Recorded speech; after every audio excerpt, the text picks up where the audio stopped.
2016 ஜூலை 28 கர்நாடக மாநிலத்துல உடுப்பில ஒரு ஹோட்டல் அதிபர் இருக்கிறாரு. அவர் பேரு பாஸ்கர் செட்டி. அவர் மிகப்பெரிய கோடீஸ்வரர். அவர் தன்னுடைய ஹோட்டல்ல இருந்து காலையில வீட்டுக்கு போறார். பூஜை பண்ணிட்டு சீக்கிரம் ஹோட்டலுக்கு வரணும் அப்படிங்கிற நோக்கத்துல பாத்ரூம் போய் குளிச்சுட்டு வெளியில வந்தவருக்கு ஒரு அதிர்ச்சி. ஏன்னா எதிரில் அவங்க 21 வயசு பையன் நவநீத் செட்டி கையில பெப்பர் ஸ்ப்ரே கூட நிக்கிறான். எதிர்பார்க்காத ஒரு நேரத்துல அப்பாவுடைய கண்ணில் அந்த ஸ்ப்ரே அடிக்கிறான். அவர் அப்படியே எரிச்சல் தாங்க முடியாம துடிச்சு போய் கீழே விழுந்து கண்ணை கசக்கிட்டு இருக்காரு. அப்போ பார்த்து அவங்க அம்மா ராஜேஸ்வரி, அவங்களுக்கு 42 வயசு, கையில ஒரு பெரிய இரும்பு ராடோட அங்க வர்றாங்க. இந்த பாஸ்கருடைய தலையில போட்டு அடிக்கிறாங்க. கொஞ்ச நேரத்துல ரத்த வெள்ளத்துல அவர் அப்படியே சாயிறாரு. இப்படி ஒரு சம்பவத்தை அங்க 26 வயசு ஒரு சாமியார் நின்று பார்த்துட்டே இருக்கிறார். அப்புறம் இந்த 3 பேர் சேர்ந்து பாஸ்கருடைய உடலை எடுத்துட்டு பாத்ரூம்குள்ள போயிட்டு அங்க இருக்கிற ஒரு பாத் டப்புக்குள்ள அந்த பாடியை போட்டுட்டு ஃபுல்லா தண்ணியை திறந்து விடுறாங்க. ஏன்னா இவருக்கு கொஞ்சம் கூட உசுறு இருந்துடக்கூடாது, அதுல சாகலை அப்படின்னா இந்த தண்ணியில மூழ்கியா சாகட்டும் அப்படின்னு சொல்லிட்டு அவரை செக் பண்றாங்க. ஆனா அவரு இறந்து போயிட்டாரு அப்படிங்கிற தகவல் அவங்களுக்கு தெரியுது. இந்த கேஸ் ரொம்பவே வித்தியாசமான, ரொம்ப கொடூரமான ஒரு கேஸா மாறினதுக்கு இந்த சம்பவம் இது வரைக்கும் நடந்தது ஒரு பெரிய விஷயமே இல்லைங்க. இதுக்கப்புறம் இந்த 3 பேர் சேர்ந்து பண்ணாங்கல்ல ஒரு விஷயம், அந்த விஷயம் தான் கர்நாடகாவே உலுக்கி போட்டது அப்படின்னு சொல்லலாம்.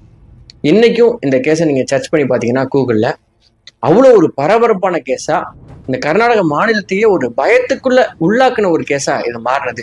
சரி, இந்த கேஸுக்குள்ள இருந்த அந்த நபர் ஏன் இப்படி கொலை செய்யப்பட்டார், அவரை கொன்னது யாரு, இதுக்கு பின்னாடி யாரெல்லாம் இருந்தாங்க, ஏன் இப்படி ஒரு சில்லற விஷயத்துக்காக இதை பண்ணாங்க அப்படிங்கிற எல்லா விஷயத்தையும் இந்த வீடியோல பார்க்கலாம். எந்த இடத்துலையும் இந்த வீடியோ நீங்க ஸ்கிப் பண்ணாதீங்க, ஏன்னா ரொம்ப மர்மமான ஒரு கேஸ். சரி, மறக்காம இந்த சேனல் நீங்க சப்ஸ்கிரைப் பண்ணிட்டு இந்த வீடியோ கண்டினியூ பண்ணுங்க. கர்நாடக மாநிலத்தை சேர்ந்த உடுப்பில ஒரு ஃபேமிலி இருக்குது.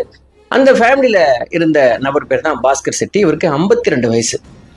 இவருடைய மனைவி பேர் ராஜேஸ்வரி, நான் ஆல்ரெடி சொன்னேன். இவங்களுக்கு 42 வயசு. ஒரே ஒரு பையன் இருக்கான், நவநீத் செட்டி. இவனுக்கு 21 வயசு. இந்த ஃபேமிலி கர்நாடகாவில இருந்து 20 வருஷத்துக்கு முன்னாடியே சவுதியில போய் செட்டில் ஆயிட்டாங்க. சவுதியில இவருக்கு 7 டிபார்ட்மெண்ட் ஸ்டோர் இருக்குது. இவர் மிகப்பெரிய கோடீஸ்வரர். இந்த பாஸ்கருடைய அம்மா, அக்கா, தம்பி எல்லாமே இப்போ வரைக்கும் கர்நாடகாவில் தான் இருக்காங்க. பணத்துக்கு ஒரு பிரச்சனையும் இல்லை.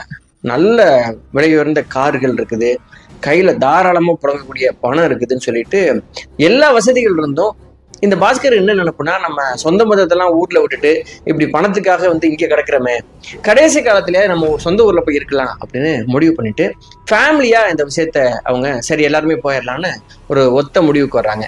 2015 போல கர்நாடகாவுக்கே திரும்பி வர்றாங்க. வந்த உடனே அவர் என்ன பண்ணாருன்னா, தான் வாழ்றதுக்கு சவுதியில இருந்த மாதிரியே ஒரு மிகப்பெரிய ஒரு சொபிஸ்டிகேட்டட் பங்களாவை பில்டு பண்றாரு. அது மட்டும் இல்லாம தனக்கு பண்றதுக்கு ஒரு பெரிய தொழில் வேணும் அப்படின்னு என்ன